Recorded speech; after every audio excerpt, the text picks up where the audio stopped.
श्री स्वामी समर्थ. नमस्कार मंडळी, स्वागत आहे तुम्हा सर्वांचं आपल्या मराठी यूट्यूब चॅनलमध्ये.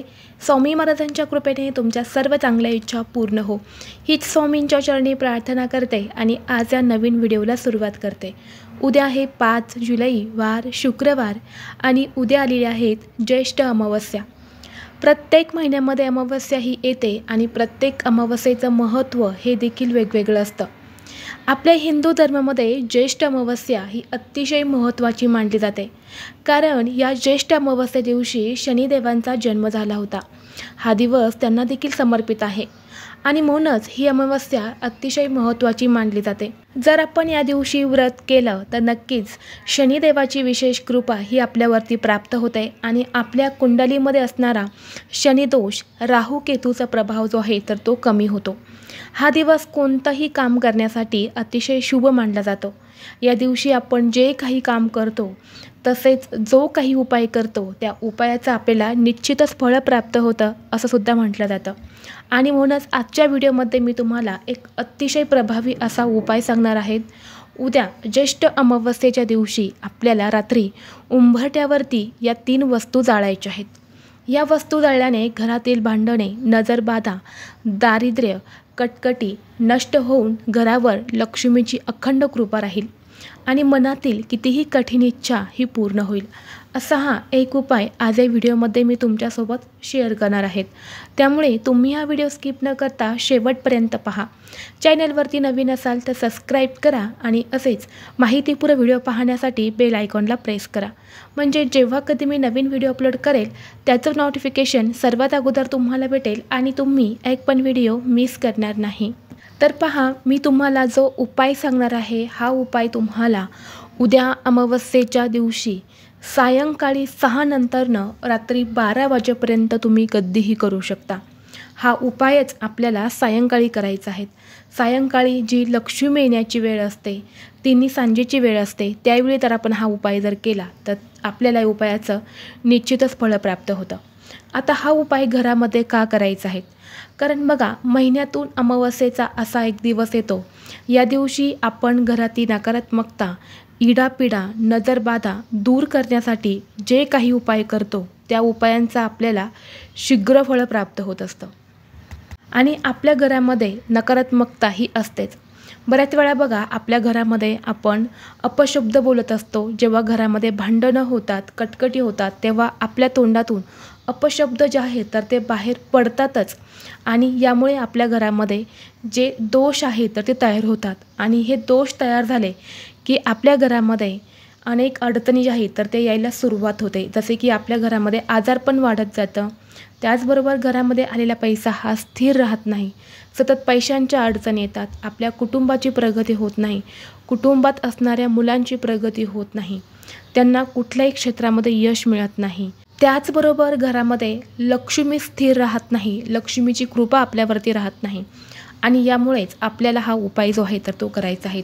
हा उपाय जर आपण अमावस्येच्या दिवशी जर केला तर घरातली अलक्ष्मी, दरिद्री, इडापिडा, नकारात्मकता ही संपूर्ण घरातून बाहेर जाते आणि घरात लक्ष्मी वास करते.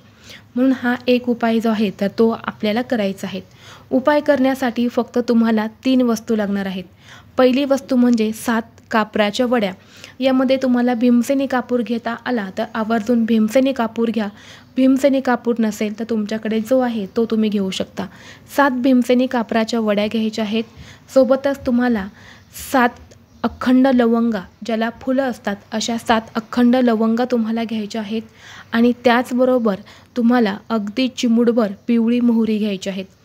पिवळी मोहरी जी आहे तर ती तांत्रिक क्रियांमध्ये वापरली जाते. अमावस्येच्या दिवशी पिवळ्या मोहरीचे अनेक उपाय केले जातात. पिवळी मोहरीचे उपाय केल्याने कितीही कठीण दोष असले तर ते नष्ट होतात.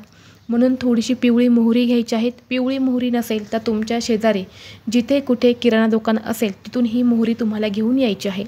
या 3 वस्तू तुम्हाला हातात घ्यायच्या आहेत आणि यानंतर एक तुम्हाला भांडं घ्यायचं आहे, कापूर जाळायचं तुम्हाला भांडं घ्यायचं आहे किंवा तुम्ही एक मातीची पंती देखील घेऊ शकता.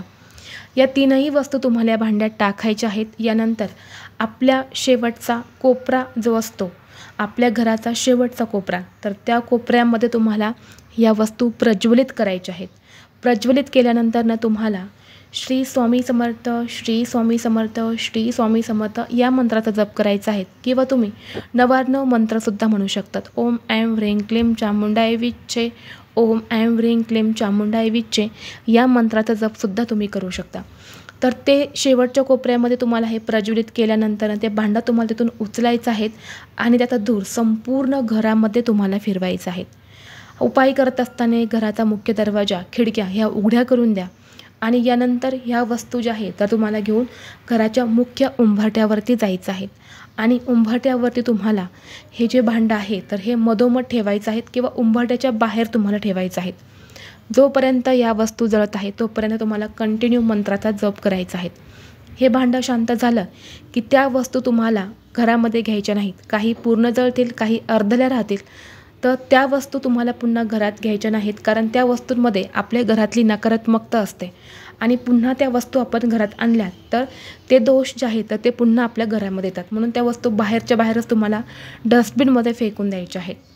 तर असा हा एक उपाय जो आहे तर तो तुम्हाला उद्या ज्येष्ठ अमावास्या दिवशी आपल्या घरामध्ये करायचा आहे. त्याचबरोबर घरातील नकारात्मकता दूर करण्यासाठी अजून एक प्रभावी उपाय केला जातो, तो म्हणजे कर्पूर होम. प्रत्येक अमावस्येच्या दिवशी आपल्या घरामध्ये कर्पूर होम जो आहे तर तो केलाच गेला पाहिजे. हा कर्पूर होम घरामध्ये केल्याने घरातील प्रत्येक व्यक्तीला यश मिळते. आपल्या कुटुंबावर कधीही वाईट संकट, विघ्न हे येत नाही. कुटुंबाची नेहमी प्रगती होते.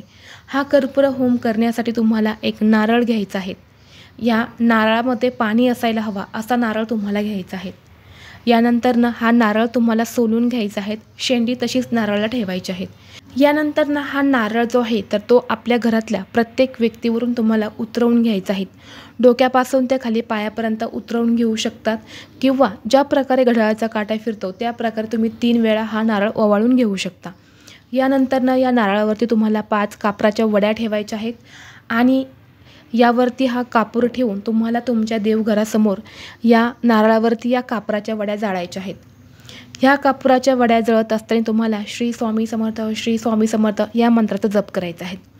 तर पहा, नारळामध्ये जे पाणी असतं तर ते पाणी आपल्या घरातल्या व्यक्तीनं जर कुणी दोष लावलेले असेल, नजर दोष लागलेले असेल, कुणी काही करणी बाधा केलेली असेल तर ती संपूर्णपणे या नारळामधलं पाणी जे आहे तर ते शोषून घेण्याचं काम करत असतं.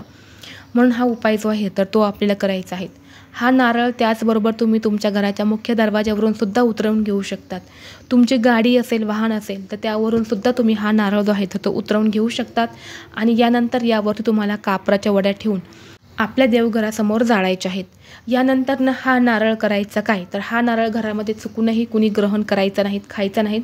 हा नारळ तुम्हाला त्या क्षणी घराच्या बाहेर घेऊन जायचा आहे. एखाद्या डस्टबिनमध्ये किंवा वाहत्या पाण्यात तुम्हाला विसर्जित करायचं आहे. त्याचबरोबर आपल्या घरामध्ये सदैव पैसा स्थिर राहावा. आलेला पैसा हा कोणत्या कारणातून घरातून बाहेर जाऊ नये. आपल्या घरातील सर्व पैशांच्या अडचणी या दूर होण्यासाठी आणि कुटुंबाची प्रगती होण्यासाठी, घरात सुख, शांती, समृद्धी नांदण्यासाठी तुम्हाला अजून एक प्रभावी उपाय करायचा आहे. तो म्हणजे असा की एक तुम्हाला ग्लास भरून पाणी घ्यायचं आहे. यानंतर आपल्याला या पाण्यामध्ये आपल्या करंगळीजवळचं बोट असतं, अनामिका, उजव्या हाताचं बोट, तर ते तुम्हाला टाकायचं आहे. देवघरासमोर तुम्हाला बसायचं आहे. देवघरात दिवा तुम्हाला लावून घ्यायचा आहे, अगरबत्ती लावायची आहे, आसनावरती बसायचं आहे आणि यानंतर तुम्हाला या ग्लासमध्ये आपल्या उजव्या हाताचं करंगळीजवळचं जे बोट असतं, अनामिका, ते बोट तुम्हाला टाकायचं आहे आणि यानंतर तुम्हाला श्री स्वामी समर्थ, श्री स्वामी समर्थ या मंत्राचं तुम्हाला 10 मिनिटं जप करायचं आहे. यानंतर हे अभिमंत्रित झालेलं पाणी जे आहे तर ते संपूर्ण घरामध्ये तुम्हाला शिंपडायचं आहे. आपल्या उंबरठ्यावरती शिंपडायचं आहे, जेणेकरून आपल्या घरात कुठलीही अलक्ष्मी, दरिद्री जी आहे तर ती प्रवेश करणार नाहीत. आपल्या कुटुंबाची प्रगती होईल आणि घरामध्ये सदैव सुख, शांती, समृद्धी नांदेल. तर असा एक उपाय देखील तुम्ही या दिवशी करू शकता.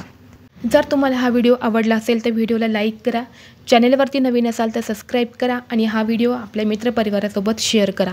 चला तर मग भेटू असंच पुढल्या एका नवीन व्हिडिओमध्ये. तोपर्यंत सर्वांना श्री स्वामी समर्थ.